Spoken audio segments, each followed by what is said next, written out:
Bien, bonjour à tous. Bienvenue donc à cette table ronde d'ouverture du Forum Europa. Merci à tous les intervenants d'être présents. Un petit mot peut-être d'ouverture, d'abord pour vous préciser un petit peu l'intérêt et puis le sens de notre manifestation. Donc le Forum Europa, c'est la 2e édition, donc qui est co-organisée par la Maison de l'Europe à Nantes et par le programme Alliance Europa. C'est un exercice qui vise en fait à faire vivre la fabrique des idées européennes, qui est un concept que nous avons créé il y a maintenant 5 ans, qui doit permettre d'être en fait une sorte un peu de pépinière de projets, pour faire émerger des nouveaux projets autour des questions européennes et qui associent des enseignants-chercheurs, le monde académique, des étudiants et la société civile, des organisations. Donc on essaye par le Forum Europa de faire en fait des ateliers créatifs qui auront lieu demain autour de cette thématique de la jeunesse et l'Europe et de l'engagement des jeunes en Europe, avec aujourd'hui une table ronde qui va parler de ce problème, et puis demain des ateliers créatifs qui associeront des étudiants et des personnes de la société civile. Donc voilà, donc simplement pour vous souhaiter la bienvenue, pour vous dire quel était un peu le sens de notre démarche et donc de cette table ronde introductive. Et je vais tout de suite passer la parole à Delphine qui a bien voulu animer cette table ronde aujourd'hui. Merci Michel Gadala. Bonsoir à toutes et à tous. Avant de commencer, donc je me présente déjà, je m'appelle Delphine Chaudot, journaliste chez Pop Media. Avant de commencer cette table ronde, je voudrais qu'on regarde une vidéo, un message préenregistré de Madame Sarah El Haïry, qui est secrétaire d'État auprès du ministre des Armées et du ministre de l'Éducation nationale et de la Jeunesse, chargée de la jeunesse et du service national universel. On écoute ce qu'elle a à vous dire. Bonjour à toutes et à tous. Alors je peux malheureusement pas être des vôtres aujourd'hui et j'en suis vraiment désolée parce que j'aurais adoré et je ne pouvais pas quand même manquer cette occasion de vous adresser un message, certes en vidéo, mais un message alors que s'ouvre aujourd'hui la nouvelle édition du Forum Europa. Et je dois bien vous le dire, je suis ravie de savoir qu'il y a autant de jeunes engagés pour l'Europe réunis dans notre belle ville de Nantes. Alors avant toute chose, je voudrais chaleureusement bien sûr remercier la Fabrique des idées européennes, l'ensemble des membres de l'Alliance Europa, Nantes Université bien sûr, et la Maison de l'Europe, et la Maison de l'Europe de Nantes en particulier, qui vous accueille aujourd'hui pour l'organisation de ces journées. Alors, je voudrais également souligner la participation financière de la région des Pays de la Loire et de Nantes Métropole, qui, par cet engagement, mettent aussi en lumière leur attachement au projet européen. Cet engagement pour une Europe plus forte, plus indépendante, dans laquelle les jeunes peuvent se retrouver pleinement, je le partage totalement. Je le porte même au sein d'une certaine manière de mon ministère. En cette année européenne de la jeunesse, j'ai eu la chance de défendre tout au long de la présidence française de l'Union européenne. Chers étudiants, vous avez tout à gagner, mais absolument tout à gagner à vous engager pour une Europe plus soucieuse de l'environnement, pour une Europe à la pointe de la lutte contre les discriminations et en faveur de l'égalité entre les femmes et les hommes. Et surtout, nous avons tous à gagner collectivement à favoriser la paix en Europe, au-delà des divisions politiques. Aujourd'hui, plus que jamais, alors que la guerre frappe dans notre continent, sur notre continent, nous devons chercher l'unité. Nous devons chercher la cohésion sur notre continent. C'est pourquoi je serai particulièrement attentive aux conclusions des ateliers et des débats qui seront menés tout au long de ces 3 jours au sein de la Maison de l'Europe de Nantes. Je ne serai pas beaucoup plus longue parce que j'aurais adoré être avec vous, mais je sais que vous attendez impatiemment l'ouverture de ce premier débat. Alors, chers Européens, cette initiative en faveur de la participation européenne est une chance. Profitez-en. Je vous souhaite un très beau Forum Europa. Merci Madame El Haïry pour ce message. Bienvenue à la 2e édition du Forum Europa. Je répète un peu ce que vous avez dit, mais mieux vaut 2 fois qu'une. À la Maison de l'Europe, un événement participatif pour recueillir la parole des citoyens, des citoyennes sur l'Europe de demain. Forte du succès de la première édition qui avait eu lieu en ligne l'année dernière, cette édition, co-organisée par Alliance Europa et la Maison de l'Europe de Nantes, propose de faire émerger des projets afin de faire avancer collectivement la diffusion des idées européennes.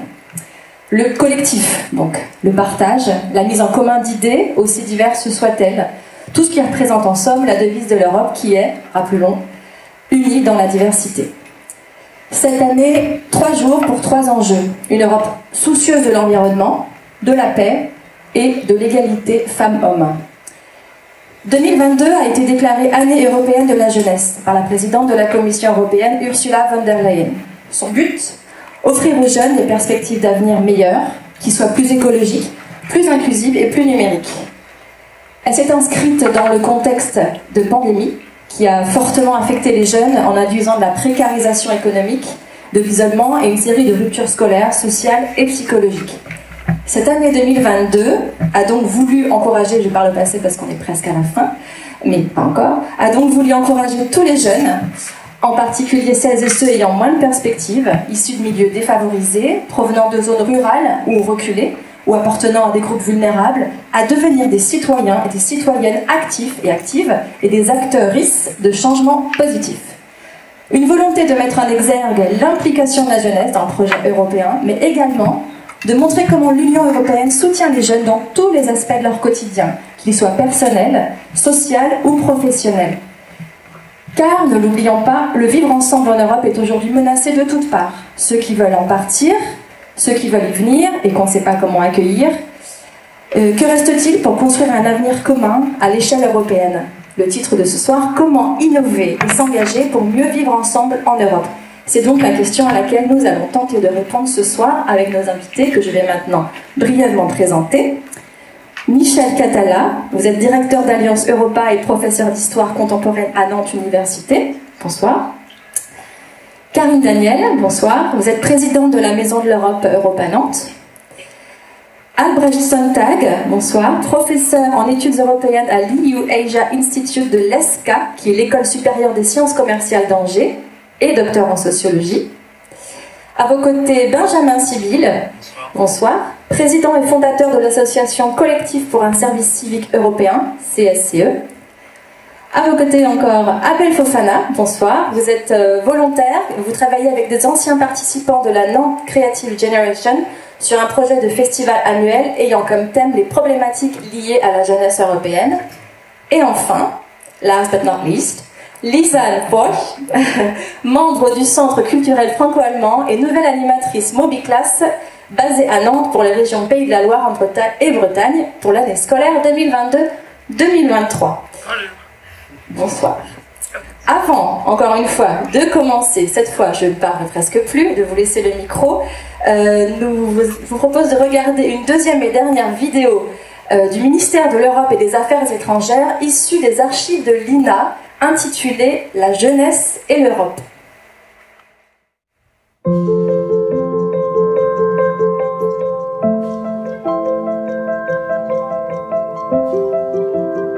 Je suis belge. Je suis allemande. Espagnol. Je suis italien. Je vois dans l'Europe le seul moyen de surpasser les antagonismes nationaux qui ont été créés notamment par la dernière guerre mondiale. Je crois que l'Europe est quand même, c'est l'avenir. En tant que jeunes, nous sentons que par-delà les frontières, il existe un point commun, c'est cette volonté de créer la conscience européenne. Il y a pour le moment 2 grands blocs. Eh bien, je crois qu'avec la construction de l'Europe, n'est-ce pas, on en arrivera à un 3e bloc fort et uni, n'est-ce pas, ce qui rétablira déjà un certain équilibre. On est loin de papa et maman, on va faire un peu les fous, on va bien s'amuser, bien rigoler. Aussi pour les frontières libres. On pourra travailler, ça sera plus facile, on pourra travailler par exemple dans un autre pays.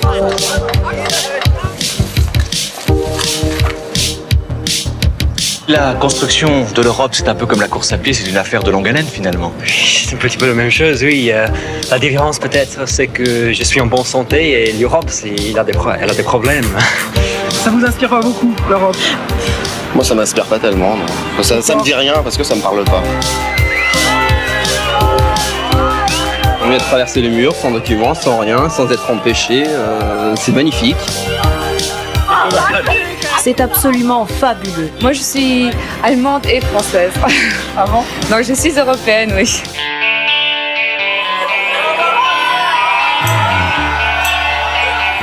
je me suis aperçu qu'il fallait forcément une expérience professionnelle internationale. Mon employeur veut une mobilité. J'ai pu découvrir un autre système éducatif totalement différent, je dirais complémentaire d'une autre. Ce qui manque peut-être, c'est aussi les échanges sur les autres niveaux. Les gens qui font pas les études mais qui font les apprentissages ou même les femmes de ménage qui comment mais ils n'ont pas les possibilités comme nous.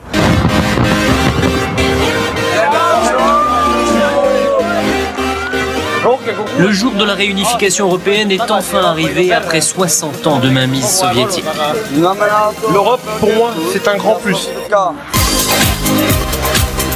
J'en ai lu une partie, j'ai pas tout lu. C'est assez long, donc il faut s'y mettre. On essaie de montrer que par toutes les affiches et les autocollants qu'on colle, le oui est extrêmement présent et que ça, c'est notre territoire.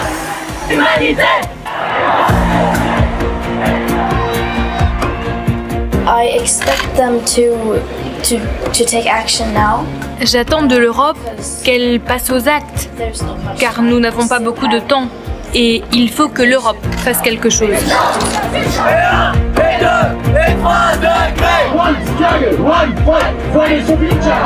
Tous les jeunes de moins de 18 ans, même de plus de 18 ans qui se sentent impuissants, ils se retrouvent en fait ici pour montrer qu'en fait ensemble on pourrait être puissants. Peut-être que justement l'écologie c'est ce grand projet européen qui pourrait relancer l'adhésion des citoyens dans l'Union européenne, créerait un nouvel espoir dans l'Europe en fait.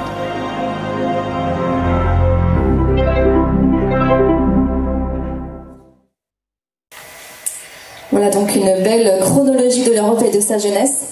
On retiendra surtout les mots paix, avenir, utopie, voyage, découverte de l'autre, espoir ou encore conscience européenne. Et justement, où en est la conscience européenne aujourd'hui? C'est une vaste question. Est-ce qu'il y a un engagement plus ou moins fort qu'avant? Vous pouvez prendre la parole comme vous le désirez, si quelqu'un a une réponse. Est-ce qu'il y a des engagements? Oui, Abel, vous voulez dire quelque chose? Selon moi, en tout cas plutôt la jeunesse européenne, je considère qu'il y a plus d'engagement parce que justement grâce à Non Creative Generation, ça nous a permis de pouvoir mettre en avant un projet dont vous avez parlé précédemment, qui consiste à mettre en avant un festival, sachant que le but pour nous était de mettre en avant une certaine façon de pouvoir, comment dirais-je, s'exprimer et réussir à mettre en avant aussi toutes les problématiques liées à la jeunesse européenne. Donc que ce soit des artistes, que ce soit des chanteurs, des danseurs, des personnes du conservatoire de Nantes, ou tout simplement des personnes qui aimeraient peindre, ou des photographes, etc. Enfin, tout ce qui a rapport avec l'art, bien sûr. Je considère que la ville, en tout cas, met plus de moyens et plus de financement, en tout cas, lié aux subventions, pour pouvoir mettre en avant la jeunesse. Donc après, c'est ce que je pense pour l'instant. Alors là, on parle sur un niveau régional. Oui, très bien. Pour ceux et celles qui ne savent pas, on va préciser ce qu'est la Non Creative Generation. Elle réunit chaque année des jeunes métropolitains et métropolitaines et européens, européennes, porteuses d'une initiative concrète à dimension citoyenne. Donc c'est entre 18 et 30 ans, voilà.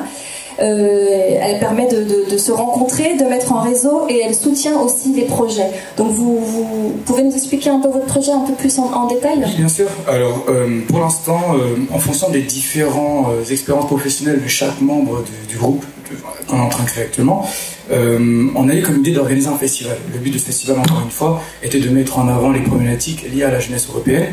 Et on a eu comme idée de faire ça sur 2 jours, un vendredi et un samedi. On aimerait le faire dans un musée, du coup on est encore en discussion avec les différents lieux. Et idéalement, ce serait de tout simplement faire une journée, du coup le vendredi consacrée sur l'art, et puis le samedi consacré sur l'art urbain. Parce qu'on considère aussi que c'est quelque chose qui n'est pas assez mis en avant. Je ne mets pas en cause la ville de Nantes, c'est tout simplement que les jeunes sont trop timides et ne se rendent pas forcément compte qu'il y a d'autres moyens pour pouvoir s'exprimer. Donc ça me tenait vraiment à cœur de faire ça. Du coup, la première partie sera consacrée sur une exposition, donc photos, vidéos, que ce soit audiovisuel, que ce soit autre chose. Et la deuxième partie sera consacrée sur les mises en scène, donc des personnes qui vont sur scène, du coup de la musique, des vidéos, etc. Et ce que je trouvais vraiment incroyable, c'était vraiment du coup de voir que les autres personnes d'autres pays, l'Union européenne était vraiment motivée, que ce soit du coup une Ukrainienne Anna, une journaliste que je trouve super talentueuse, que ce soit Tekla, une Géorgienne qui est vraiment aussi talentueuse dans ce qu'elle fait. Et enfin après je pourrais aussi citer pas mal de personnes, c'est pas forcément le but, mais honnêtement je trouve ça vraiment super d'avoir ce genre d'opportunité pour pouvoir s'exprimer, tout simplement. Oui, moi je trouve que l'exemple est intéressant et on l'a vu aussi dans la vidéo.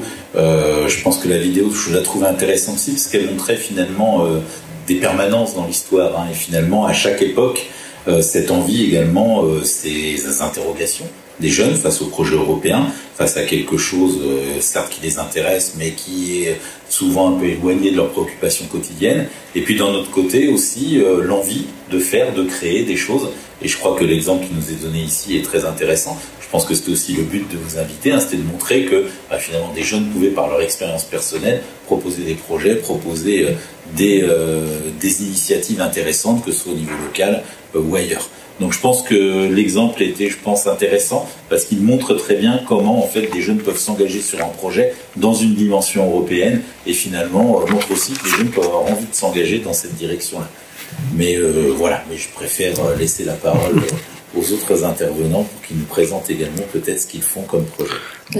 Alors moi je voulais surtout rebondir sur ce que vous venez de dire et effectivement l'exemple est intéressant parce que je trouve qu'il est assez illustratif d'une je sais pas si on peut dire une réalité moderne, mais en tout cas de quelque chose qui semble prégnant dans la jeunesse d'aujourd'hui. C'est, je pense, peut-être la différence par rapport aux images qu'on a vues, c'est on est dans une jeunesse, je m'y compte encore même si j'ai 30 ans, on est dans une jeunesse qui a une certaine peut-être lassitude de l'engagement politique traditionnel, et je pense que cette lassitude, elle se reflète aussi vis-à-vis de l'idée européenne, qui effectivement, dans ses débuts et dans la manière dont elle a été portée comme un idéal, comme une idée, qui ensuite est devenue une réalité, mais une réalité qui était très politique, qui passait par des traités, qui passait par des coopérations, et qui du coup a peut-être plus de mal aujourd'hui à rencontrer le désir d'engagement de cette nouvelle jeunesse qui se vit plutôt par rapport à des projets concrets, peut-être parfois plus locaux,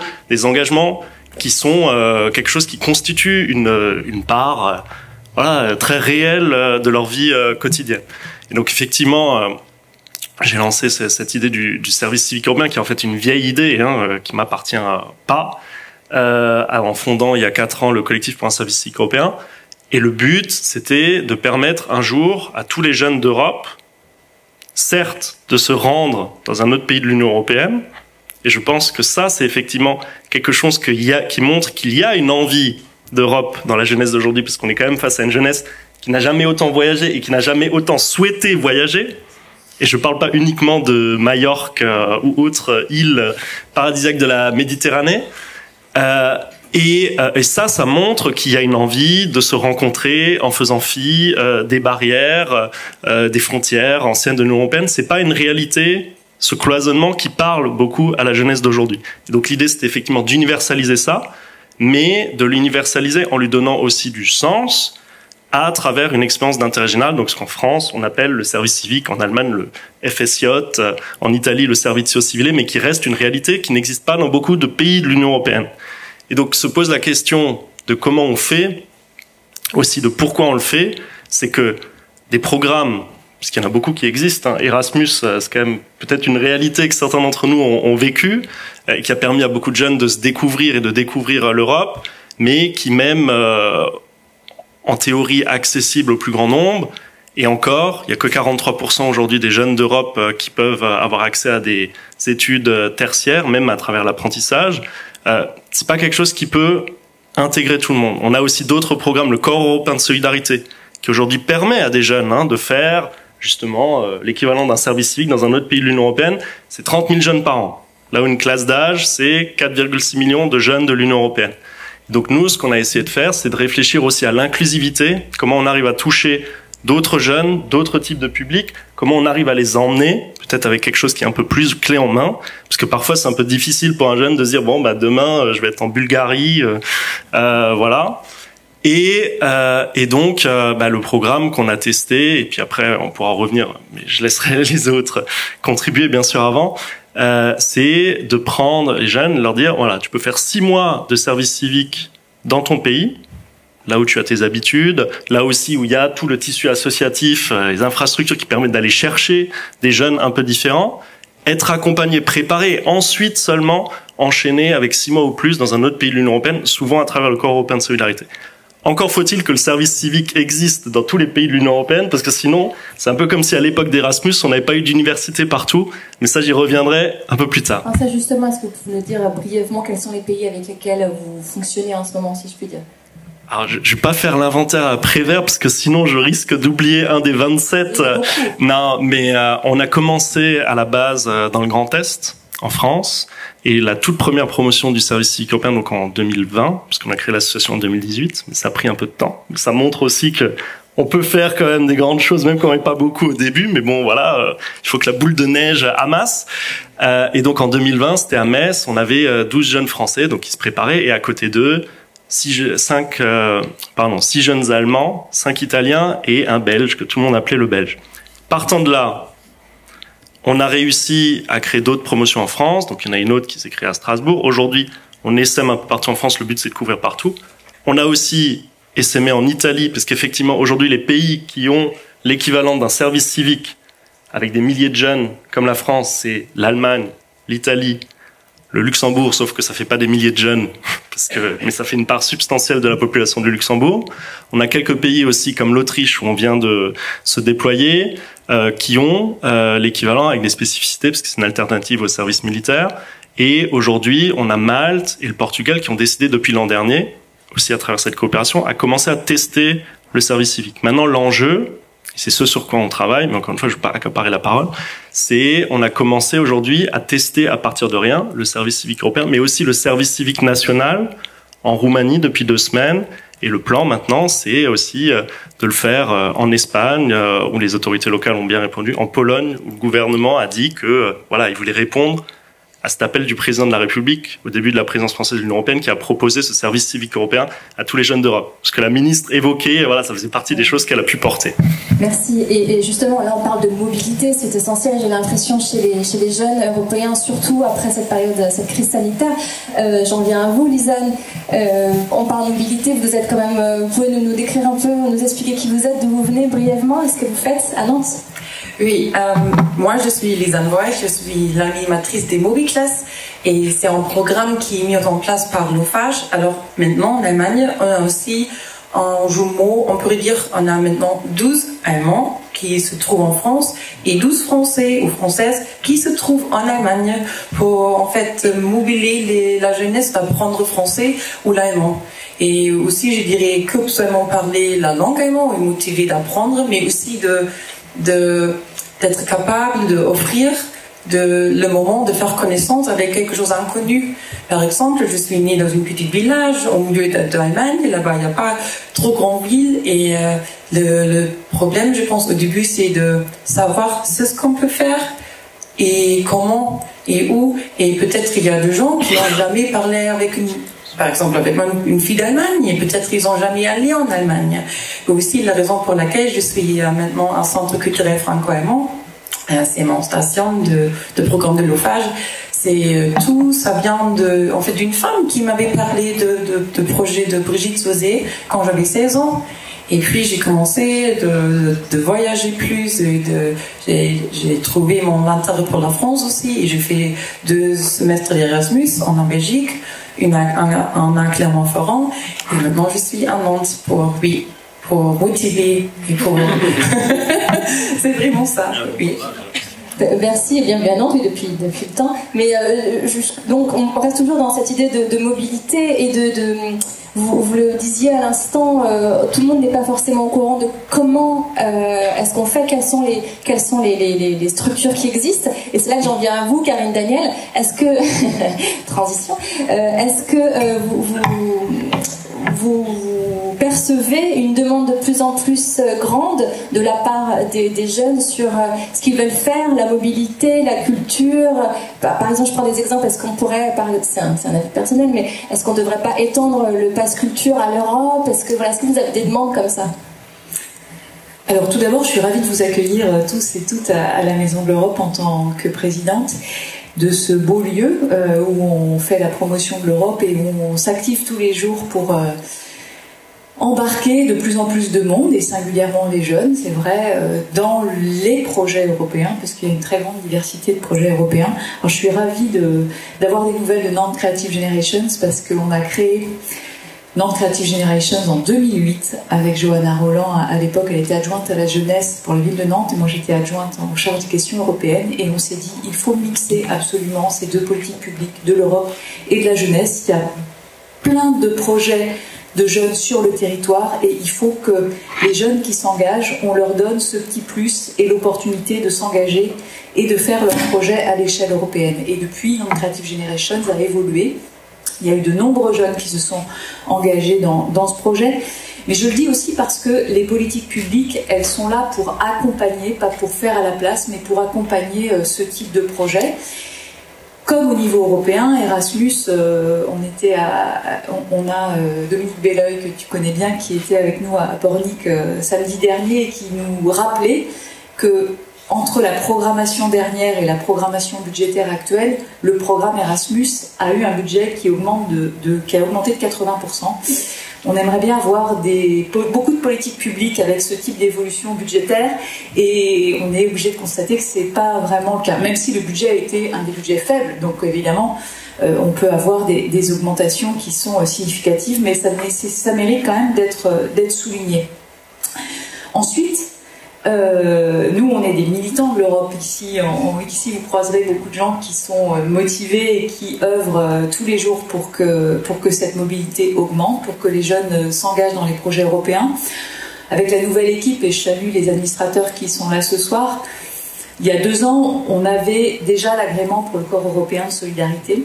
Et nous, ce qu'on a voulu faire dans ce nouveau mandat, depuis 2 ans, c'est d'embarquer de plus en plus de jeunes dans ces projets. On a embauché quelqu'un spécifiquement, Bastien, qui accompagne les jeunes dans des dispositifs qui, c'est vrai, ne sont pas toujours évidents à comprendre et sur lesquels on essaye d'accompagner là où est notre place, parce que l'objet, c'est pas toujours de faire à la place des jeunes, mais c'est d'être au bon curseur pour pouvoir parfois accompagner ceux qui en ont le plus besoin, puis aussi les laisser aller vers plus d'autonomie et puis les laisser faire. Donc aujourd'hui, par exemple en 2022, on a accompagné, on est en octobre, déjà 25 jeunes sur une mobilité européenne sortante à la Maison de l'Europe. On fait de l'accompagnement individuel, donc il y en aura plus. Et il y a 2 ans, on en avait 3, 4, 5. Et donc on arrive à augmenter l'utilisation de ce dispositif à notre modeste échelle. Maintenant, sur la conscience européenne, moi je crois beaucoup au fait qu'il faut vraiment qu'on soit motivé par des objectifs qui nous dépassent, qui sont plus grands que nous. La paix est un objectif, parce qu'on voit que malheureusement ça reste un objectif qui est d'actualité. La paix, c'est un objectif qui nous dépasse et qui dépasse les frontières, et on sait très bien que c'est des questions qui doivent par définition être réglées au niveau international. Et le défi environnemental et la lutte contre le réchauffement climatique, c'est aussi un défi qui ne connaît pas de frontières et sur lequel on a l'impérieuse nécessité de se placer sur des politiques européennes. Et ça, je pense que c'est notre rôle d'engager les citoyens globalement et la jeunesse singulièrement sur ces problématiques et sur ces questions. Alors, je me fais aussi un peu l'avocat du diable parce que nous, on est tous les jours motivés par ces enjeux et puis on s'y investit bénévolement et avec force et enthousiasme. Mais on doit aussi constater qu'il y a aussi en Europe la levée de nationalisme, des jeunes qui vont s'impliquer plutôt dans des partis politiques qui n'ont pas cette ouverture européenne et ces ambitions internationales au cœur de leur projet, pour le dire de manière peut-être un peu détournée. Et ça aussi, c'est une réalité qui nous interroge, nous, et qui doit interroger, on va dire, la classe politique et les jeunes de manière générale. Alors oui, l'engagement change, cet engagement, il existe. On œuvre chaque jour pour qu'il soit de plus en plus important, de plus en plus fort et de plus en plus partagé par tous ceux qui doivent avoir accès, s'ils le souhaitent, à cette ouverture européenne. Mais on voit que le travail est aussi devant nous et la tâche est grande. Parce qu'on voit que si on prend les chiffres des élections européennes, d'après un sondage Eurobaromètre, le taux de participation donc était de 42% pour les moins de 25 ans, ça a pris 14 points depuis 2014, et de 47% pour les 25-39 ans, ça a pris plus 12 points. Donc c'est quand même, on va dire, alors on ne sait pas pour qui ils ont voté, mais ça a quand même un effet, enfin c'est quand même positif de voir que les jeunes sont de plus en plus engagés. Et c'est là que j'en viens à vous, Monsieur Sontag, en tant que sociologue. Est-ce que vous avez vu un changement pas d'identité, mais par exemple au niveau de l'écologie, si on prend cet exemple précis, c'est la génération sacrifiée. Est-ce que vous voyez un engagement différent des jeunes, pour peu importe la thématique, mais par rapport à il y a quelques années? Alors les jeunes, bon, j'ai 60 ans, je ne sais pas si je suis si bien placé pour parler des jeunes, mais j'en ai en salle de classe qui ont 17-18 ans, qui commencent leur études supérieures. Et je constate qu'ils sont aussi pluriels que les générations précédentes. Comme l'a dit Karine Daniel il y a une seconde, il y a des jeunes qui s'enthousiasment et qui s'engagent pour des idéaux qui les dépassent, et il y en a d'autres qui, au contraire, se renferment dans un repli et collent des affiches pour des hommes politiques que je n'ai pas besoin absolument de mentionner maintenant. Donc,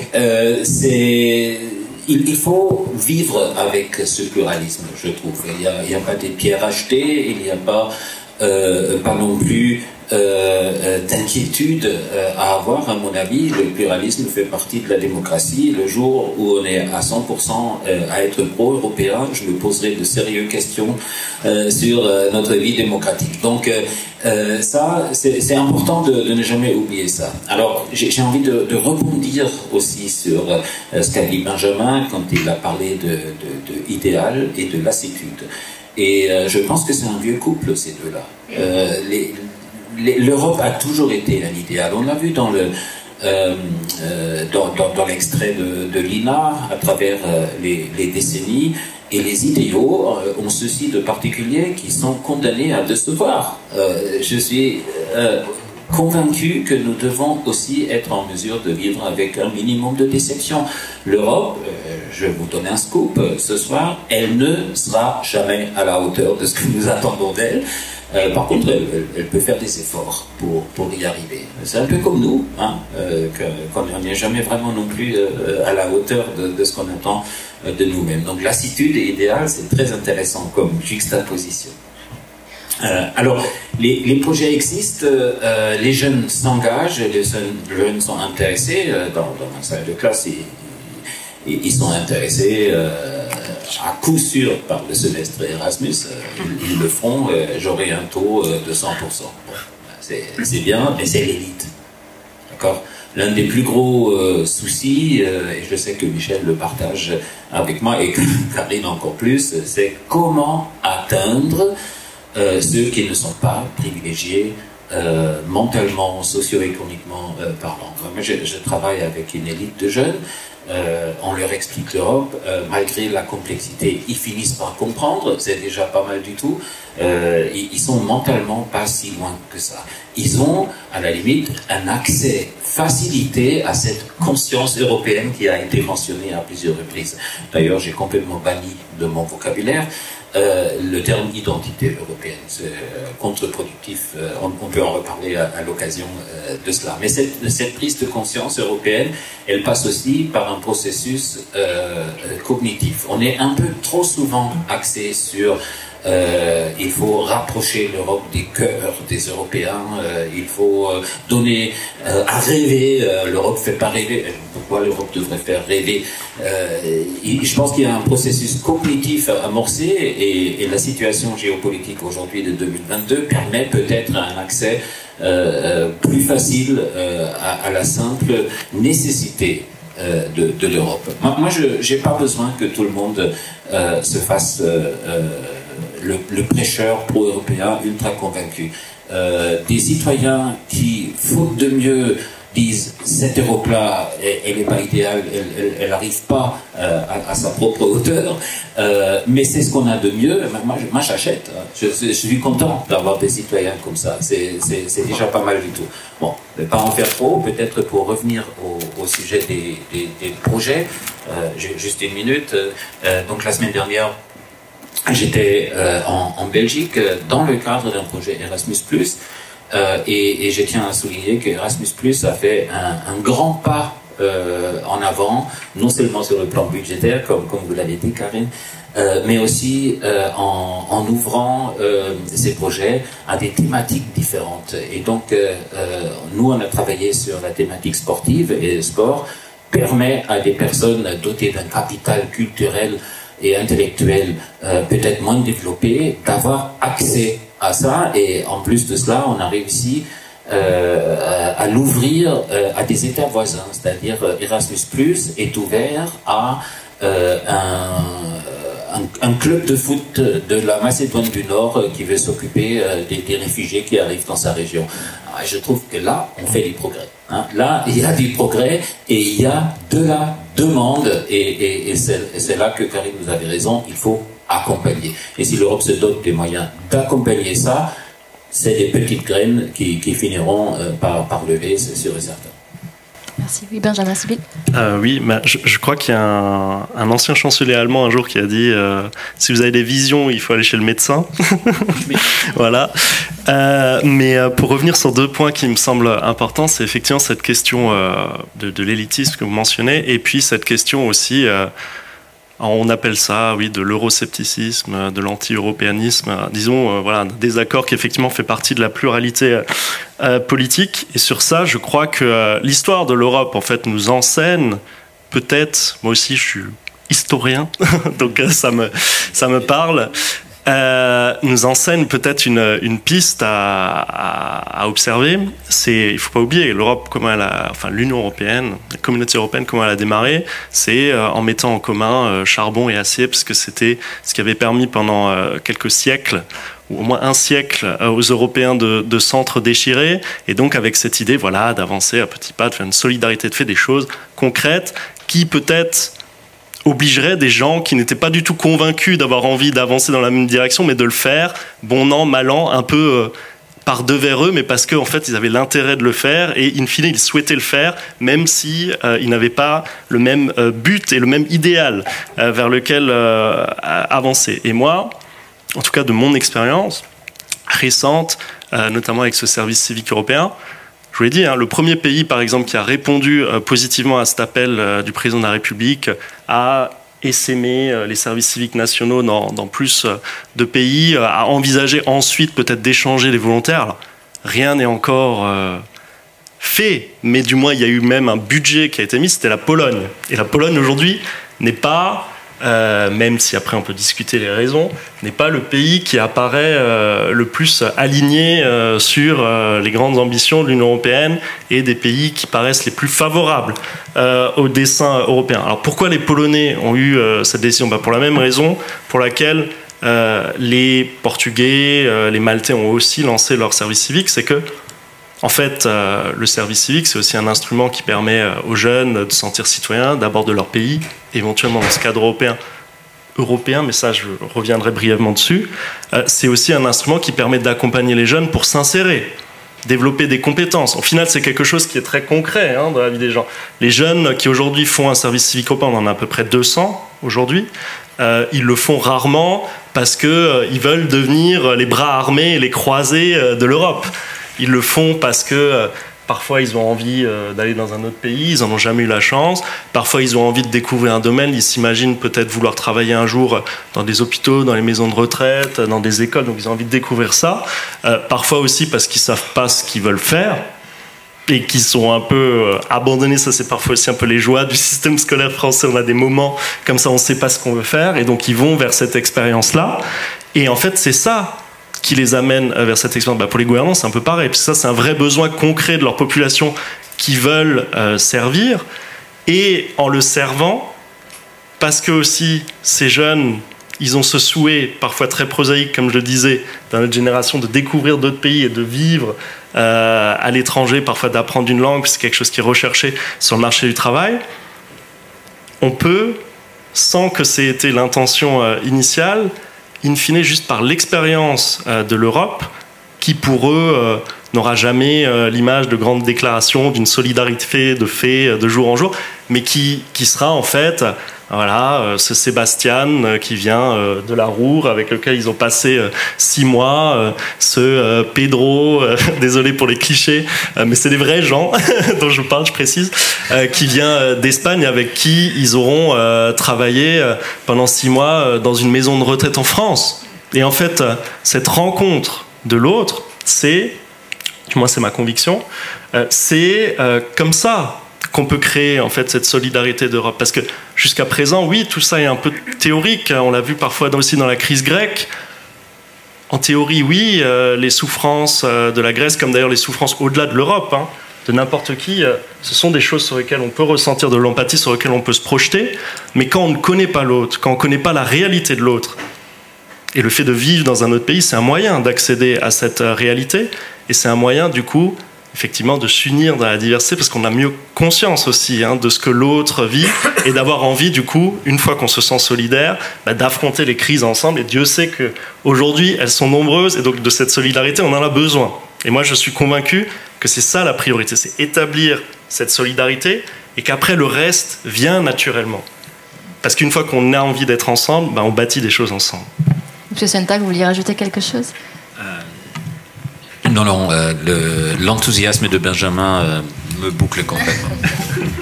En effet, on avait... Oui. En fait, je pense que je me suis juste posé aussi une question concernant l'optimisme et la solidarité. Parfois, peut-être vous avez des réponses ou vous pouvez me donner quelques impressions. Parfois, je me suis posé la question concernant la jeunesse qui habite en Europe, mais qui est techniquement pas européenne. Et moi, j'ai pas le point de vue comme ça en tant qu'Allemande, mais parfois il me semble qu'il se pose la question, oui, j'habite par exemple maintenant en France, je viens de Pérou, mais en fait quand il y a assez beaucoup des engagements, par exemple pour le projet que vous allez faire ou pour le service civique, ils se sont pas touchés par ça, parce qu'on dit oui, mais j'habite en Europe depuis plusieurs années, mais en fait, je viens pas de l'Europe, et je sais pas, je pense que ça serait peut-être quelque chose on peut parler ou penser, c'est bien. C'est une bonne question qu'on peut soulever, parce qu'on est là aussi pour soulever des questions. Évidemment, je ne pense pas qu'on ait de réponse tout de suite, mais on revient à ce que vous disiez tout à l'heure, on parle d'identité, un terme que vous n'aimez pas, et oui, on peut comprendre, en fait, finalement, l'Europe, elle a des défauts, elle est pas parfaite, elle est humaine, elle est plurielle, on est tous européens, mais on n'est pas forcément pareil, et je sens que vous voulez dire quelque chose. Non, simplement peut-être pour répondre un peu à l'interrogation de notre jeune engagée volontaire allemande dynamique, simplement dire que, alors effectivement, je vois bien ce que vous voulez dire, c'est-à-dire qu'on est citoyen européen quand on est citoyen d'un des pays membres. On ne peut pas, malheureusement, d'ailleurs je trouve, mais on ne peut pas devenir citoyen européen si on est un jeune non-européen en Europe, comme ça, demander directement la citoyenneté européenne. Il faut d'abord passer par ce passage par les citoyennetés nationales. Mais par contre, je crois que les programmes de mobilité européenne, ces programmes ne sont pas réservés seulement aux citoyens européens. Ils sont aussi ouverts, par exemple, si vous êtes un jeune dans un lycée français et que vous n'avez pas la nationalité française, vous pouvez quand même participer à un échange Erasmus ou un programme de ce type. Donc les deux ne sont pas forcément liés. Et je crois en plus que la citoyenneté européenne, elle est avant tout basée sur la mobilité, sur la liberté de se déplacer, d'être mobile en Europe, et que les programmes visent aussi beaucoup à développer cette mobilité à cause de ça. Et je pense que cette mobilité, d'ailleurs, elle est accessible également à tout résident européen, et pas seulement à un citoyen d'un pays membre. Donc alors, avec des restrictions plus ou moins ensuite importantes en réalité, mais elle est théoriquement ouverte. Donc je pense que tout ça est accessible à tous, et je pense qu'il faut que ce soit ouvert à tous. Et j'imagine par exemple que le service universel européen, il n'est peut-être pas non plus destiné qu'à des personnes, quoique peut-être qu'il est lié à la nationalité, je ne sais pas. C'est tous les résidents, c'est les résidents. Voilà, c'est le critère de résidence et pas le critère de nationalité. Donc ça, c'est important aussi. Peut-être seulement pour l'ajouter, je suis tout à fait d'accord avec vous aussi, Ness, et il y a plein de choses pour le faire, mais je parlais peut-être plutôt de la manière émotionnelle aussi, avec le terme Europe, pas avec nécessairement la mobilité. Avec mais se sentir européen, oui, si on n'est pas de nationalité. Oui, quand il y a des projets avec le nom, c'est parfois déjà le nom. Et, je pense qu'il faut aussi se renvoyer aux valeurs. Je pense que l'idée d'Europe, ce sont aussi des valeurs qui sont partagées sur le continent, et on peut partager ces valeurs là aussi sans être forcément de nationalité d'un pays européen. Je pense que ces valeurs ont aussi une dimension qui est largement plus large que la citoyenneté des uns ou des autres. Quand on parle de démocratie, quand on parle d'état de droit, quand on parle d'autres valeurs de ce type qui réunissent les Européens, je pense que ça dépasse là aussi largement les frontières nationale ou même la nationalité de l'un ou l'autre personne. Donc je pense aussi que c'est là-dessus qu'il faut travailler, hein, sur des valeurs partagées, que l'on partage aussi en se connaissant mieux. Moi, je suis très sensible à ce qu'a dit Benjamin tout à l'heure sur la solidarité de fait, finalement. C'est vrai que c'est cette parole qui date, hein, mais qui a toute sa valeur toujours aujourd'hui, en fait. Hein. On va se sentir européen parce qu'on la vit, cette Europe, d'une manière ou d'une autre. Alors souvent se déplaçant, mais également, pourquoi pas, en faisant un projet avec d'autres Européens, en apprenant à se connaître. Et je pense que c'est là aussi l'essentiel, à mon sens. Hein. C'est de vivre cette solidarité et d'où aussi d'essayer non pas peut-être de faire d'avoir ou de rentrer dans le mirage peut-être ou dans l'utopie que tout le monde se sente totalement européen, mais en tous les cas de vivre cette solidarité de fait qui ensuite conduit à se sentir plus européen, voire même plus cosmopolite, hein, parce qu'au-delà de l'Europe, il y a aussi, j'allais dire, d'autres formes de solidarité à échelle universelle que l'on peut aussi percevoir par une mobilité internationale. Vous se sentez invité au moins, de savoir que si on veut, qu'on peut participer. Et ça, c'est... Et c'est pour ça que l'accompagnement est aussi important. Albrecht et Benjamin avaient tout à fait raison, et Karine aussi tout à l'heure, de dire que dans les nouveaux projets Erasmus, dans les nouvelles politiques européennes, il y a beaucoup plus le souci d'aller au-delà, j'allais dire, du public cible traditionnel, des étudiants, de cette fameuse élite dont parlait Albrecht tout à l'heure. Donc effectivement, on veut s'élargir, on va aller voir d'autres publics en formation professionnelle ou des publics éloignés. Mais je crois qu'il y a près de 16% des dispositifs européens qui sont pris par des personnes ou par des jeunes en situation de précarité ou en situation difficile. Donc déjà aujourd'hui, il y a beaucoup de possibilités qui sont saisies par ces jeunes. Alors le problème, c'est qu'ils n'y viennent pas peut-être naturellement, comme on l'a dit. Un jeune qui est à l'université, je vois des étudiants ici, on leur propose, j'allais dire, de partir. C'est une proposition, ils ont une information, ils s'en saisissent. Souvent, ces publics plus en difficulté, plus éloignés, il faut y aller, j'allais dire, il faut aller les chercher, il faut aller leur présenter les choses. Alors je sais qu'on a des associations, d'ailleurs ici à Nantes, on a Autour du Monde par exemple, qui sont très actifs dans ce domaine-là, qui les aident à la mobilité, il y en a d'autres, hein. Mais voilà, mais il y a peut-être un accompagnement plus important à faire pour que ces publics se saisissent de ces programmes et puissent vraiment en profiter. C'est peut-être là-dessus qu'il faut travailler, et c'est, je pense, là-dessus aussi que la Maison de l'Europe travaille ici. Albrecht Schoentag, vous voulez dire quelque chose? Oui, alors ça renvoie à la question du public ciblé, c'est très clair, et pour l'instant, la grande masse des opportunités offertes par l'Europe est quand même saisie par un public de usual suspects, si j'ose dire, donc qui sont allés au lycée, qui s'apprêtent à faire des études, qui ont la chance de côtoyer, de ne pas être démotivés dans leur parcours scolaire, et la chance de côtoyer des enseignants ou d'autres prescripteurs qui peuvent être dans le milieu associatif aussi, qui ont la chance de croiser la route de prescripteurs qui les mettent en contact. Et je pense qu'il faut une multiplication de prescripteurs, et les prescripteurs qui sont aussi, eux, très souvent des usual suspects. Je me fais aucun souci pour l'avenir d'Erasmus Plus sur le niveau universitaire. Je pense que ça va poursuivre son chemin. Il y en a qui seront attirés de manière naturelle, d'autres qui ne voient pas forcément l'intérêt de faire cette année ou ce semestre. Ok, on aura toujours un pourcentage assez élevé dans ce public-là. Arriver à motiver cet autre public qui passe en dessous des radars, il faut plus de prescripteurs. Donc ce que vous faites, ne serait-ce qu'à mobiliser, à dire tu sais, tu peux apprendre l'allemand. C'est humainement faisable, hein. C'est déjà un premier pas vers ça. Vous faites œuvre de prescription, ce qui veut dire d'ouverture d'horizon. Vous pointez le doigt sur une opportunité, hein, c'est très bien. Alors, je peux encore? Oui, après je donne la parole à Abel Fofana et après peut-être au public s'il a des questions. Oui, alors j'étais quand même frappé par le retour de la solidarité de fait.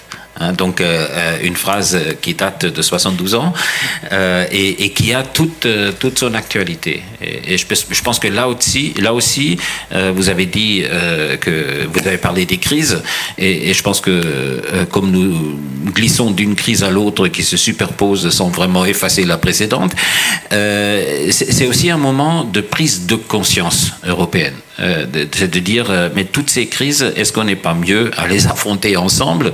Il y a le vieil adage de l'union qui fait la force, qui n'a jamais été aussi convaincante que dans les années 2020 que nous vivons maintenant. Et donc là aussi, il y a un travail à faire dans les écoles, et je parle bien des écoles primaires aussi, et dans les collèges, à dire raisonnablement, cognitivement, rationnellement, est-ce qu'il n'y a pas une fenêtre de tir pour faire passer ce message qu'on est mieux ensemble? Et d'ailleurs, non seulement il y a la nécessité, mais il y a aussi l'opportunité. Donc l'action de communication, elle devrait être des deux côtés, nécessité d'union et opportunité émergente de cette union. Merci. Abel, vous vouliez rajouter quelque chose? Oui, exactement, je voulais rebondir sur ce qu'elle avait dit. Oui. En fait, quand elle parlait d'émotion, je suppose qu'elle voulait peut-être parler du fait que la plupart des jeunes ne se sentent pas forcément concernés par cette solidarité européenne. Et ce que je trouve dommage, et pour rebondir sur ce que vous dites aussi par rapport à l'éducation, par rapport aux écoles, etc., je pense que ce qui est très difficile à faire, et ce qui a évolué aussi récemment, c'est le fait que la plupart des jeunes qui sont du coup dans un bon cursus scolaire se rendent compte qu'avec Erasmus, etc., ils vont avoir des opportunités. Et ce que je trouve vraiment encore une fois très dommage, c'est que l'autre partie qui ne sont pas forcément concernés par tout ça ne réalise pas qu'il y a une espèce de jeunesse qui est en Europe, mais qui n'est pas forcément du coup français ou enfin voilà, qui est juste résident, ce qui est mon cas parce que je n'ai pas la nationalité française, mais je suis résident en France depuis 19 ans quoi. Et malgré tout ça, on a quand même la possibilité de pouvoir avoir une vision sur le très long terme, pouvoir mettre en avant des projets très intéressants, très structurés. Mais ce qui est très dur, c'est du coup de trouver d'autres personnes qui sont pas forcément concernées, mais qui sont très talentueux, voire aussi talentueux que l'élite entre guillemets. Mais bon, après le problème, c'est de trouver des conditions, de les mettre dans les meilleures conditions possibles. Et de faire en sorte que voilà, que tout le monde puisse avancer dans différents projets et puisse aussi faire en sorte de avancer dans comment dirais-je, comment dirais-je ça, dans du coup tout ce qui a un rapport avec la solidarité européenne. Voilà, j'ai eu du mal à dire solidarité européenne, mais enfin voilà, c'est tout ce que je voulais dire. C'est juste que je trouve ça dommage que tout le monde n'ait pas assez mis en avant. Un dernier mot assez rapide. Bon, je serai rapide, mais effectivement, je pense que on a touché du doigt à quelque chose d'essentiel, c'est que l'identité, ça ne se décrète pas. L'appartenance, ça ne se décrète pas, c'est quelque chose qui se vit. Et ce que vous disiez me fait très écho. Moi, j'ai deux anecdotes, une personnelle et l'autre, justement, qui traitent plus de ce qu'on disait.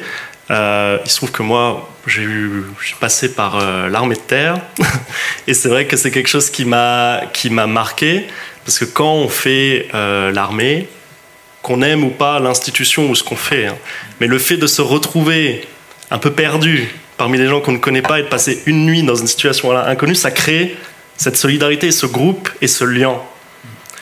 Et on a un jeune dans le service civique européen qui était dans la première promotion, mais il y en a d'autres. Hein. Lui, il se trouve qu'il a exprimé publiquement quand on faisait un événement, parce qu'effectivement, nous, aujourd'hui, comme on a cette idée d'aller chercher les jeunes, pour ça qu'on les fait démarrer dans leur pays, on a à peu près 70% de jeunes dits avec moins d'opportunités, même si le terme n'est pas heureux, mais on arrive à en inclure. Et donc il s'appelait Maxime, il s'appelle toujours d'ailleurs, même s'il est en Italie maintenant. Il est d'origine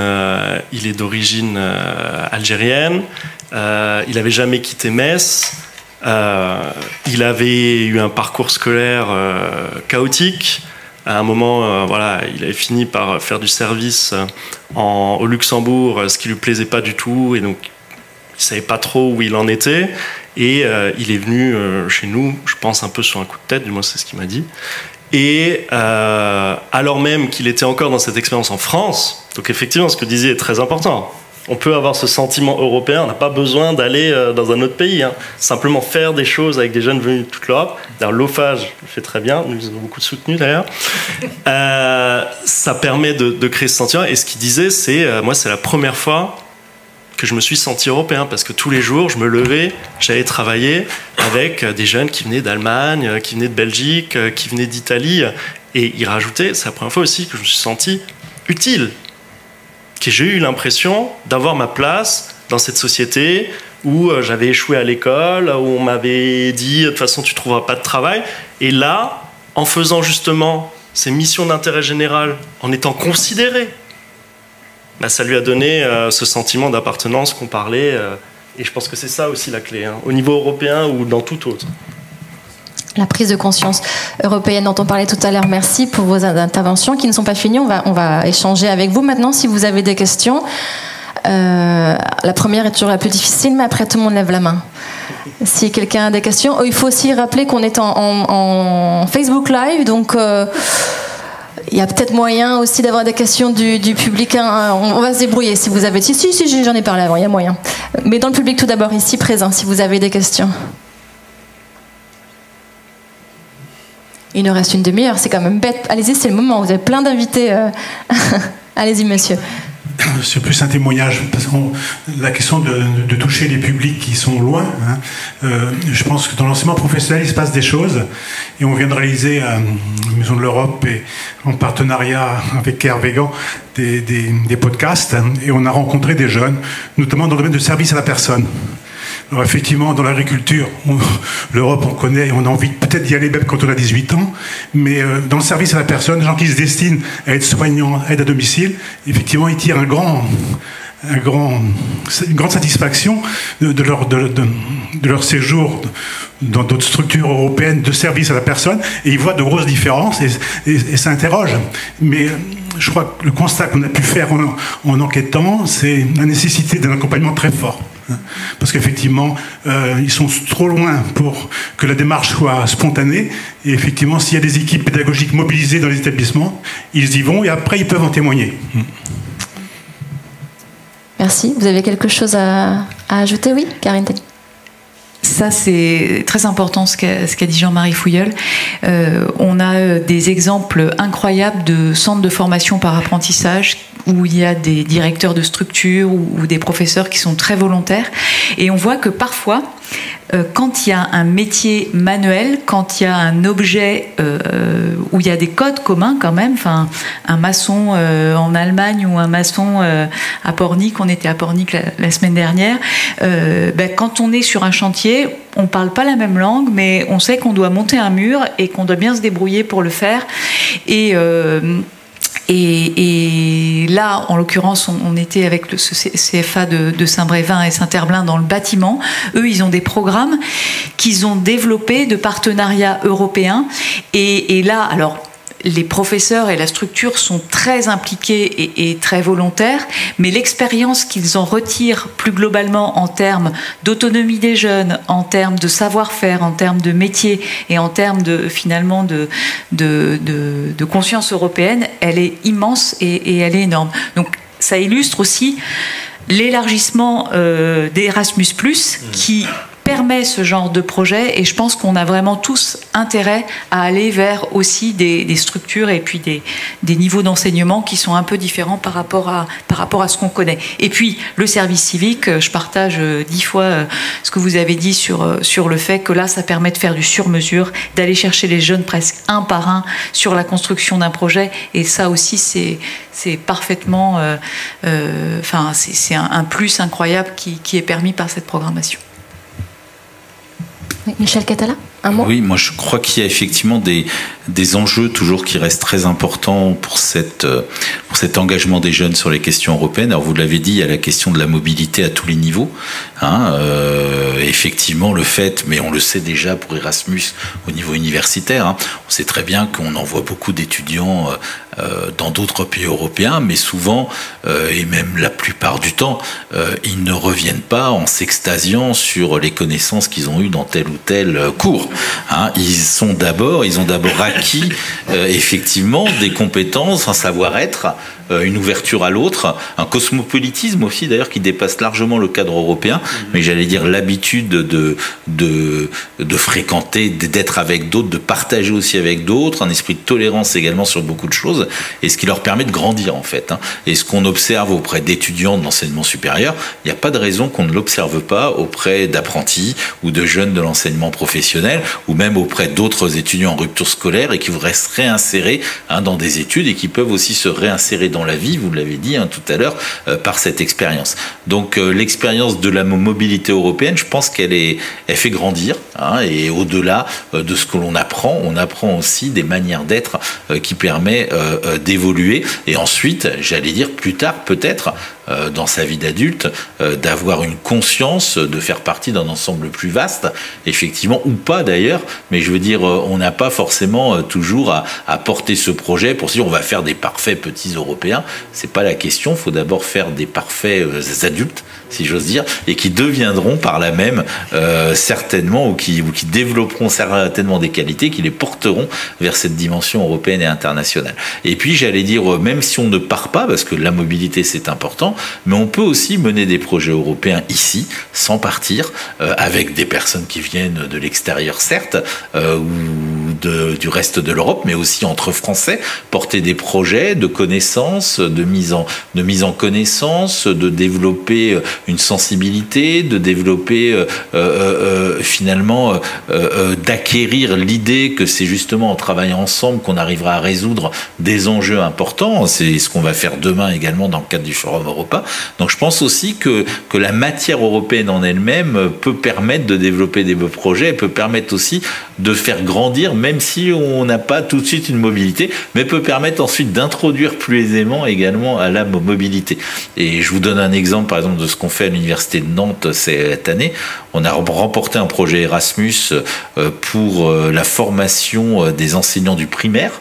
Alors, on part sur l'idée qu'on va mieux former des enseignants du primaire aux questions européennes, mais pas forcément là aussi en leur permettant d'acquérir des connaissances sur les institutions européennes ou autres. C'est sur des grands enjeux, l'enjeu de l'environnement, l'enjeu de la citoyenneté, l'enjeu de l'égalité homme-femme, etc. Et sur ces grands enjeux-là, à dimension européenne, on va essayer de donner à ces enseignants des moyens de faire apprendre peut-être ou de mieux faire connaître ces questions à des petits, puisque là on agit avec des gamins mais qui vont pas partir en voyage, ils vont pas partir en voyage, mais ils vont avoir une découverte qui va leur permettre peut-être après de se porter dans une autre dimension. Puis je pense qu'il y a aussi quand même un autre enjeu qui est très important dans ces projets européens, et ce serait intéressant au niveau du service civique ou à d'autres niveaux de ce style, c'est je pense qu'il y a encore des fractures entre Européens. On l'a vu encore dans les crises récentes, il y a des fractures entre Européens. Il y a alors certes, on a fait beaucoup de progrès en 50 ans, mais on n'a pas encore fait des progrès partout. On le voit sur les valeurs, par exemple, c'est pas forcément partagé, sur les modèles culturels, sur les questions migratoires. Il y a encore des différences importantes au sein même de nos pays, mais entre pays, à cause d'histoires différentes, de traditions différentes, de parcours différents.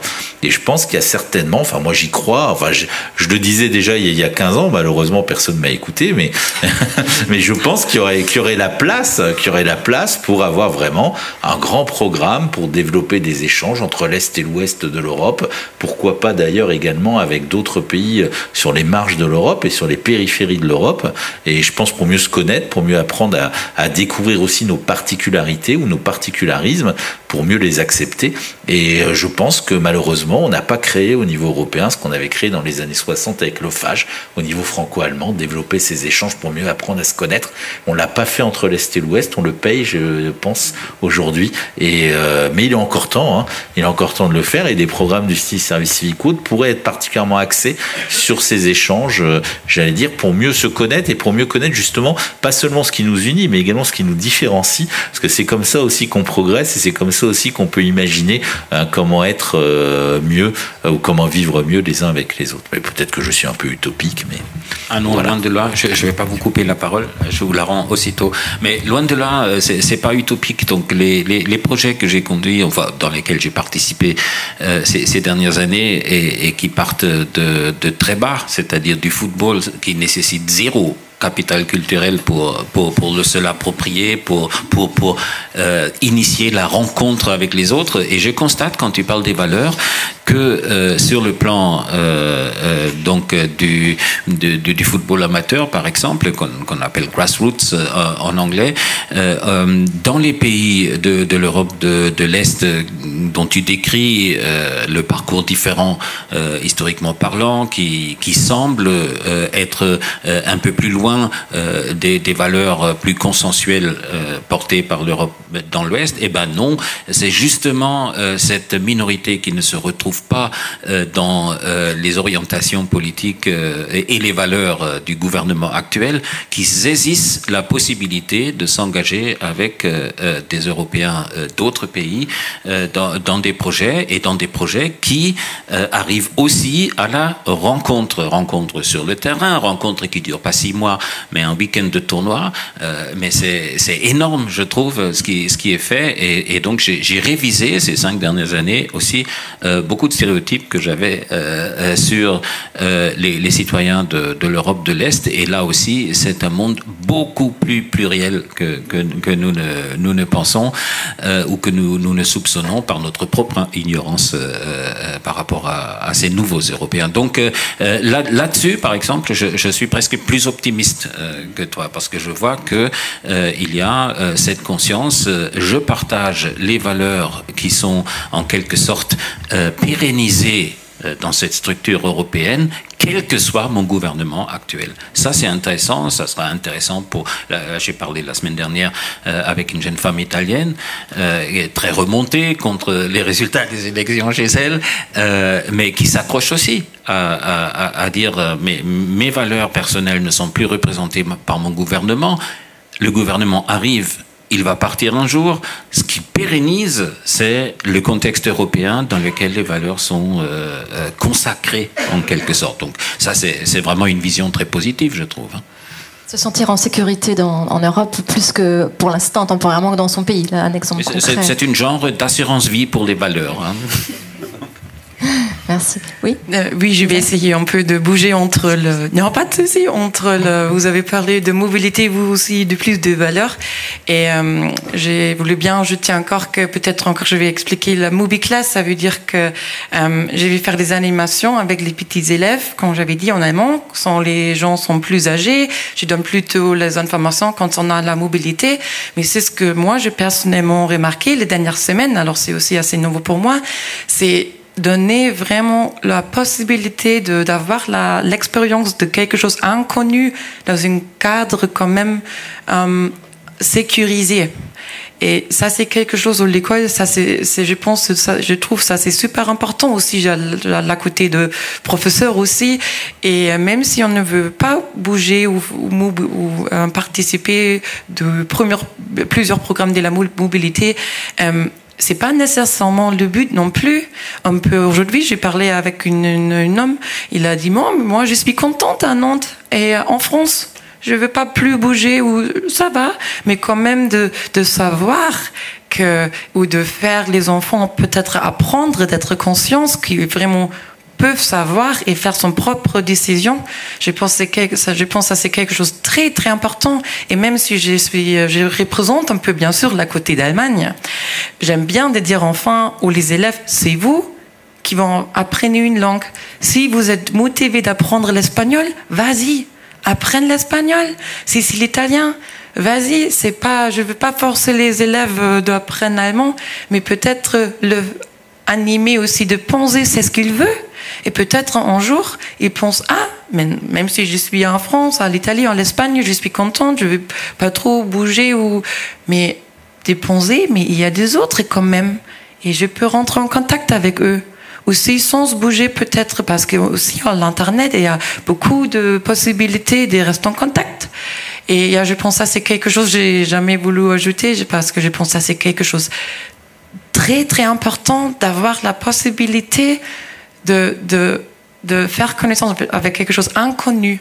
Parce que même si on peut être adulte, on peut faire quelque chose, on peut voir quelque chose, on a peur. Et je pense que ça c'est je pense que vous savez bien de ce que je parle, c'est la peur souvent. Et de commencer peut-être de dire non, c'est pas grave. Des gens qui parlent une autre langue, qui sont différents que toi, c'est pas nécessairement.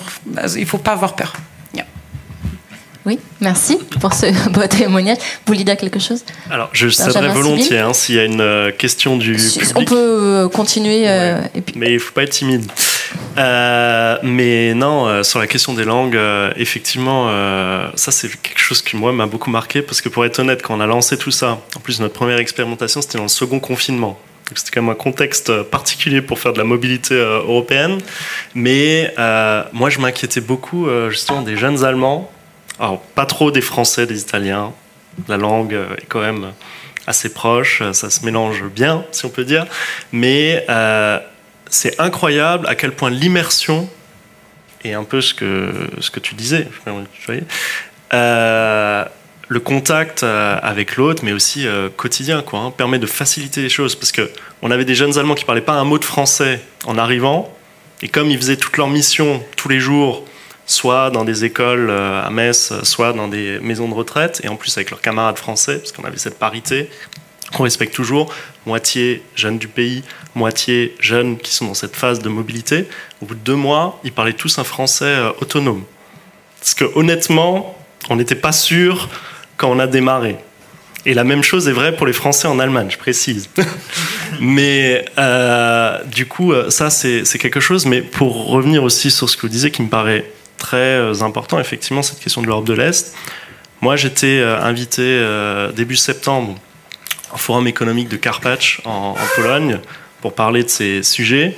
J'ai eu la surprise quand même de devoir justifier en live pourquoi est-ce que les Français n'avaient pas lancé l'offensive de la Sarre en 1939, ce qui s'éloignait quand même un peu du sujet de base, et qui d'ailleurs était une bonne question, je pense, mais pour dire qu'effectivement, il y a aujourd'hui peut-être pas un fossé, parce qu'on a la même réalité quand on voyage un peu en Europe, ou même quand on voyage en dehors de l'Europe, surtout on se rend compte quand même tout ce qu'on partage, plus que ce qui nous différencie. C'est d'ailleurs vrai pour toute l'humanité, je pense. Mais il y a vraiment, effectivement, un certain nombre de choses qui sont en train de plus en plus nous séparer des pays d'Europe de l'Est et de la population, surtout d'Europe de l'Est, au-delà des gouvernements. Et on le sent quand on est justement dans ces instances officielles ou quand on regarde même ce qui se dit médiatiquement. Et là, je pense qu'effectivement, vous avez tout à fait raison, qu'il serait urgent de faire quelque chose pour rapprocher.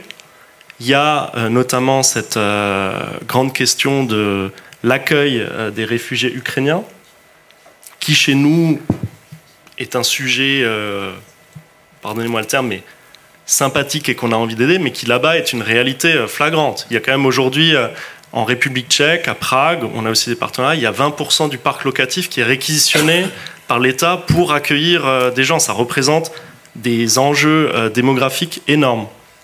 Nous, on avait cette idée, d'ailleurs peut-être cette nuit, on reviendra, parce que c'est quelque chose qui concerne l'OFAGE, donc vous voulez proposer et discuter un peu plus avec les secrétaires généraux.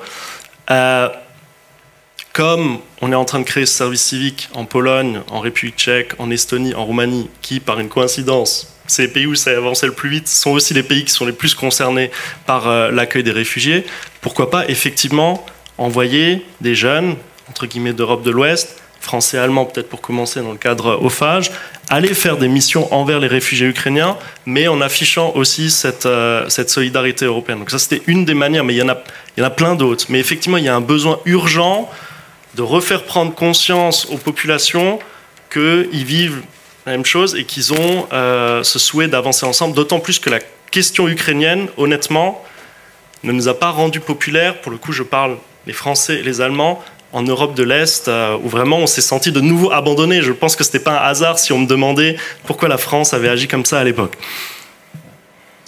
Merci. Y a-t-il d'autres questions ? Peut-être un des jeunes dans la salle veut témoigner une question, un témoignage, de son expérience européenne ou de mobilité. Je sais qu'il y en a beaucoup qui ont vécu tout ça, en bien ou en mal d'ailleurs. C'est bien d'avoir des exemples concrets aussi. C'est très intéressant. Je voulais plutôt poser une question, mais c'est vrai que pour témoigner, moi, ma première expérience, ça a été Brigitte Sauzet aussi, quand j'avais 15 ans au lycée. Et c'est ma professeure d'allemand qui m'en a parlé, et on était 3 à partir dans ma classe. Mais c'est vrai que l'équivalent n'existe pas pour ceux qui apprennent l'espagnol, par exemple, qui pourtant était une majorité dans mon lycée aussi. En fait, ma question portait plutôt sur Erasmus+, et sur comment aller chercher les jeunes qui sont pas dans le cursus universitaire, parce que c'est quand même une majorité des personnes qui participent aux mobilités Erasmus+, et qui sont plus engagées aussi par les projets européens et plus sensibilisées à ces questions-là. Comment aller chercher les jeunes? On en a un peu parlé quand on a parlé des cursus plus apprentissage, mais des solutions pour toucher ces jeunes-là. Il y a beaucoup de demandes, mais l'offre est-elle là pour ces personnes-là? Il y a plus d'offres que de demandes. Actuellement, dans beaucoup des programmes qui sont orientés justement vers d'autres publics que ceux qui vont spontanément, il y a plus d'offres que de demandes. C'est pas le cas, en revanche, du corps européen de solidarité, où là, il y a 3 fois plus de gens qui veulent le faire que de gens qui peuvent le faire. D'ailleurs, souvent, ça met trop longtemps à partir, c'est pour ça que ça en décourage. Mais par exemple, sur l'Erasmus des apprentis, encore aujourd'hui, il y a trop peu de gens qui partent. Sur l'Erasmus des stagiaires, il n'y en a quasiment pas qui partent. Et ceux qui partent, c'est peut-être pas ceux qui auraient eu le plus besoin d'être financés. Mais moi, je pense que comment on le fait, si je partage, encore une fois, voilà, ma propre expérience. Il se trouve que j'ai fait Sciences Po, je viens d'un petit Papatelin, une ville en Moselle.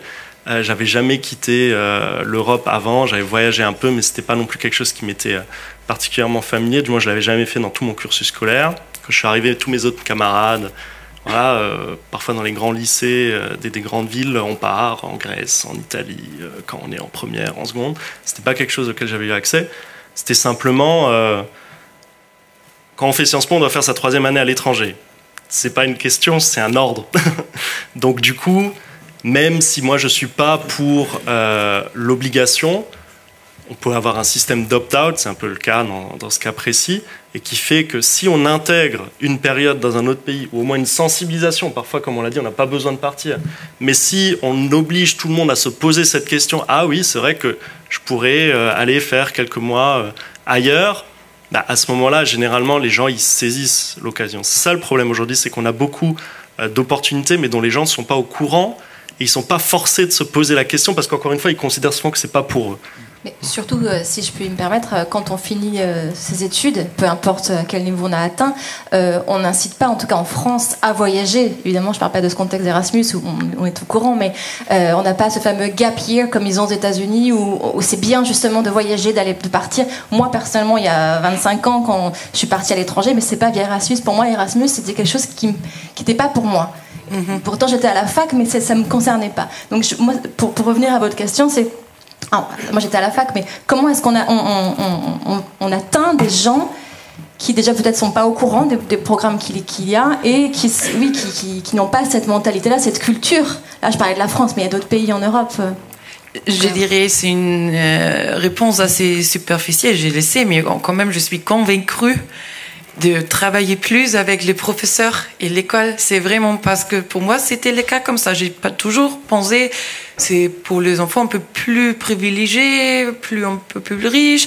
En fait, c'était vraiment grâce à une femme qui était là. Elle était en échange. Il y avait du jumelage entre 2 villes. Et elle m'avait dit, écoute Lisanne, il y a une possibilité. En fait, c'était elle qui avait cherché une fille dans la Bretagne. Et elle a dit, ah là-bas, il y a une fille en Allemagne qui veut bien faire une échange. Et je sais, c'est assez facile, mais j'ai beaucoup des amis qui n'ont pas allé à l'école, à l'université par exemple, et jusqu'à aujourd'hui ils pensent souvent, mais c'était pas pour moi. J'ai jamais fait des études, parfois j'ai même pas fait en baccalauréat, l'abitur, alors c'est pas pour moi. Et je suis vraiment convaincue que on a besoin plus de professeurs, par exemple, qui disent aussi la movie class. J'ai fait 5 ans des études. Une professeure qui m'avait parlé une fois. Une fois. Mais on appelle ça, excuse-moi Michel, l'autocensure, hein, c'est bien ça. Et cette autocensure ne se surmonte qu'avec des prescripteurs de confiance. Hein, et de confiance, en général, le prof représente quand même une personne de confiance, mais ça peut aussi être un entraîneur, ça peut être un dirigeant de chorale. Il est important qu'on arrive à donner à ces prescripteurs potentiels plus de connaissances sur une offre qui dépasse la demande. Donc comment J'en sais rien, j'ai pas la réponse toute faite, mais ce que vous appelez l'accompagnement, je crois que c'est essentiel, pas seulement pour les jeunes qui saisissent les opportunités, mais aussi pour ceux qui peuvent leur dire il y en a des opportunités. Effectivement, tu as raison, des prescripteurs de confiance, je crois que le terme est tout à fait juste, et puis également la prise de conscience aussi à tous les niveaux de l'intérêt de cette mobilité ou de l'intérêt de travailler dans cette dimension, parce que je pense encore qu'il y a y compris à l'université d'ailleurs, à l'université il y a encore des collègues qui sont très peu intéressés par ça, faut le reconnaître, en tous les cas qui ne jouent pas ce rôle de prescripteur, en tous les cas pas dans toutes les filières, parce qu'il y a des filières où c'est quasi automatique et d'autres où finalement on se dit, je sais pas, moi par exemple en histoire, souvent on se dit finalement c'est peut-être pas utile pour devenir prof d'histoire, alors que oui c'est très utile, mais c'est pas utile dans le sens où ça va pas être une demande, c'est-à-dire qu'on va pas demander pour devenir prof, on va pas forcément vous demander d'avoir eu cette expérience. Vous voyez, donc à partir du moment où il n'y a pas la demande on ne le fait pas ou on ne le prescrit pas. Parce que je crois qu'au-delà du prescripteur, il faut aussi qu'à un moment ou à un autre, à tous les niveaux, on puisse se demander, voilà, est-ce que vous avez eu cette expérience ou pas? Et est-ce que cette expérience est valorisée ou pas dans votre cursus? Est-ce qu'elle vous apportera quelque chose? Alors dans certains cursus, c'est extrêmement valorisant. Pour d'autres, ça l'est un peu moins, on ne le demande pas. Donc il faut aussi que ça devienne une demande un peu à tous les niveaux, et y compris d'ailleurs au niveau de métier manuel, comme tu l'as dit, ou de formation professionnelle, où finalement on ne demande pas d'avoir cela, et il faut que ça devienne beaucoup plus automatique, et peut-être qu'à ce moment on multipliera les prescripteurs aussi de cette manière-là. Et puis j'allais dire, il y a aussi une question de moyens. Tu l'as dit par exemple pour le corps européen de solidarité, ça manque de moyens pour permettre dessus et pour permettre à tous les candidats de pouvoir le faire. Et moi je suis désolé, mais par exemple dans les lycées, au niveau de l'enseignement scolaire, les directions dans les rectorats qui s'occupent des relations internationales, elles n'ont pas beaucoup de moyens pour justement aller prêcher la bonne parole, aller dans les établissements, avoir ses prescripteurs. Souvent on fait ça en demandant à des profs volontaires de le faire, mais on n'a pas suffisamment de moyens on n'a pas suffisamment de bourses.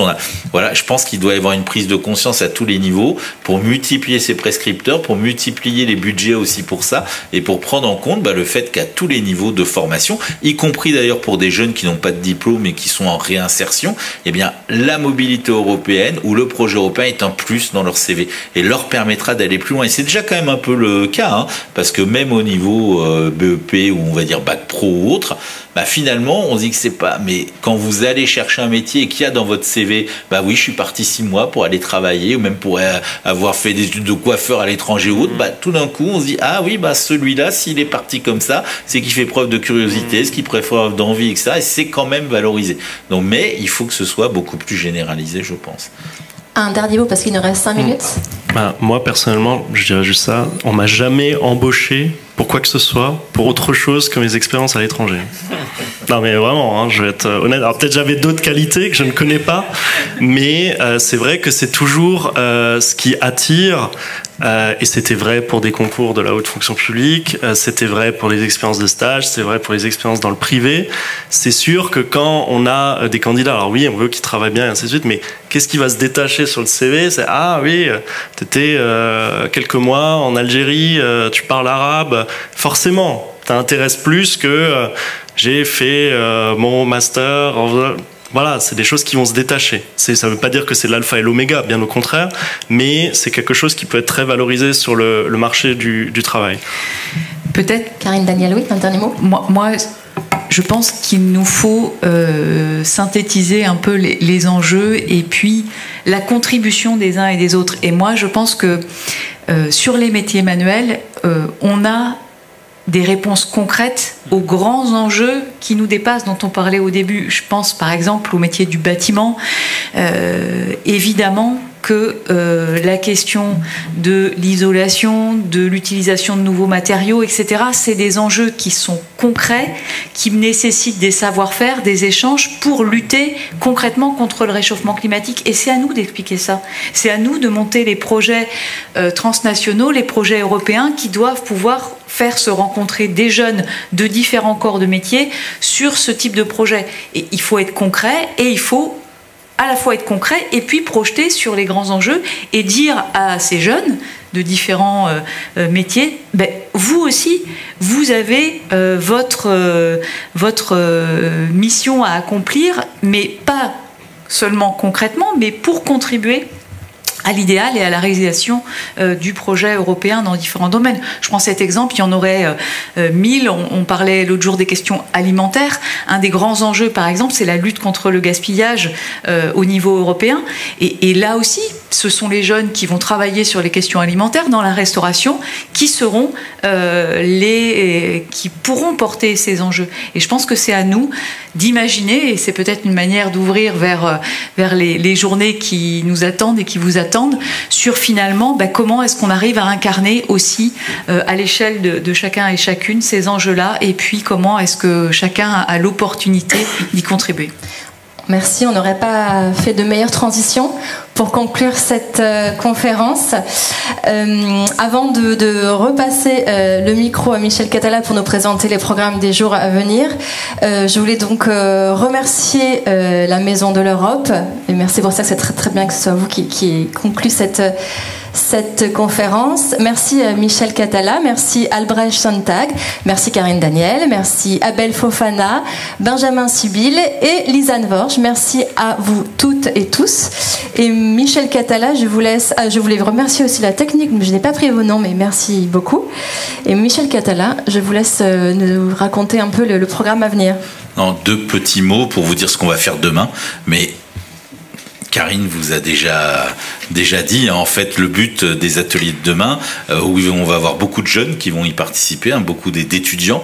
Bon, vous allez me dire encore des étudiants, mais c'est quand même des jeunes, donc ils sont intéressants à faire participer. Puis on travaille avec l'Université de Nantes, donc le but c'est de faire travailler ces jeunes dans des ateliers avec une méthode participative autour de 3 enjeux européens, 3 grands enjeux qui concernent tous les Européens, pour voir comment ils peuvent avoir des idées de projets à mettre en place pour mieux sensibiliser les jeunes, plutôt à destination des jeunes du coup, pour mieux les sensibiliser ou pour mieux les faire participer à trouver des solutions sur ces problèmes. Alors on a défini, d'ailleurs on avait interrogé des jeunes pour ça, c'est eux qui nous ont soufflé les 3 idées. Donc une première table ronde sur l'environnement, finalement comment favoriser la transmission de bonnes pratiques sur ces questions et comment finalement mieux sensibiliser les jeunes à la dimension européenne sur ces questions environnementales et climatiques, et donc comment trouver peut-être des idées de projets pour y parvenir. Sur la paix en Europe, bon là aussi on l'a dit, c'est un des grands enjeux à venir désormais, et comment finalement trouver, j'allais dire, des actions qui permettraient de conforter des cultures de paix durables, alors sur nos territoires, mais ça peut être également à échelle plus large. Et puis sur l'égalité entre les hommes et les femmes, là aussi une grande cause, comment corriger ces inégalités, comment faire progresser la parité, comment, j'allais dire, essayer de trouver des actions, des projets ou des idées de projets. On ne va pas en une journée bâtir un projet en entier, mais on aura un suivi derrière, grâce à la Fabrique des idées européennes et grâce à des groupes d'étudiants qui étudieront ensuite la faisabilité de ces projets. Et puis on fera une restitution jeudi soir, je crois qu'il sera aussi diffusé une restitution jeudi soir, justement pour que les groupes puissent présenter leur travail et que on puisse avoir déjà des idées. Et puis on fera cette restitution auprès de nos partenaires, de la Maison de l'Europe et d'Alliance Europa, pour qu'ils puissent prendre tout cela en compte.